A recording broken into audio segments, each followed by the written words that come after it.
amakuru y'iminsi ni meza cyane. watashye ubukwe bwa kibongo koko ntabutaha ubu koko naba ntatashye ubukwe bw'umukire bwa bosi wanje umubosi wabanje kumereza amafaranga hita we muri Kigali yewe ariko hano hari imodoka koko yewe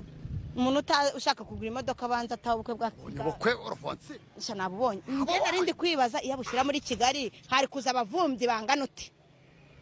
ibaze ko abantu bateze bakarara amajoro shari narayinaha hita we nariraririye twahagaze ariko reka mubwire ntabwo ari kuvuga okay reka mve mu bintu by'imikino iyo umuntu umukunda ugomba kumushyigikira haba mu byiza haba no mu bibi niyo ubukwe yari kubushyira mu kindi gihugu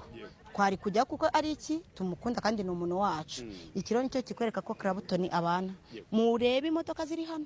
wazibonye numiwe uko duzengurutse unerekana imodoka batajya ngo ni utumodoka ari imodoka n'akamodoka kandi imodoka z'insiri mama ikimbabaje n'umuntu waje na moto hita we araza kuba nguki twamaze nk'isaha twizengurukaho dukata tugaruka ahantu twatangiriye ariko finally byarangiye tuhageze noneho hano hantu harasa neza hararyoshye ni hanini hari klima nziza abantu barasa neza umva bino bintu ni bisirimu sha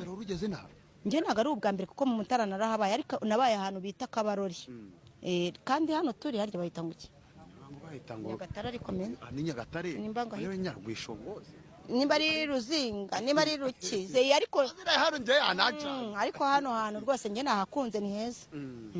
nibyo twari turi kuvuga ibaze amamodoka ari hano n'abantu batashye ubukwe itente zigera muri 3 zose zuzuye abandi babura aho bajya iyo waburi i Kigali nakubwiye ngo abari i Kigali nayibaza naje kuvumba mu ntara ibaza i Kigali uriya bamwita Bantare cyakora hita we wakingoze ngo wamfotoye ijisho rimwe ryaje rireba hirya yewe uzi ibintu yankoreye ngo kandi afite 17 ariko ibintu yankoreye birarutwa na kaga telefone kanje karakanye afite ukuntu ngakoresha umuntu yabona na postinga akavuga ati dore wow nitowe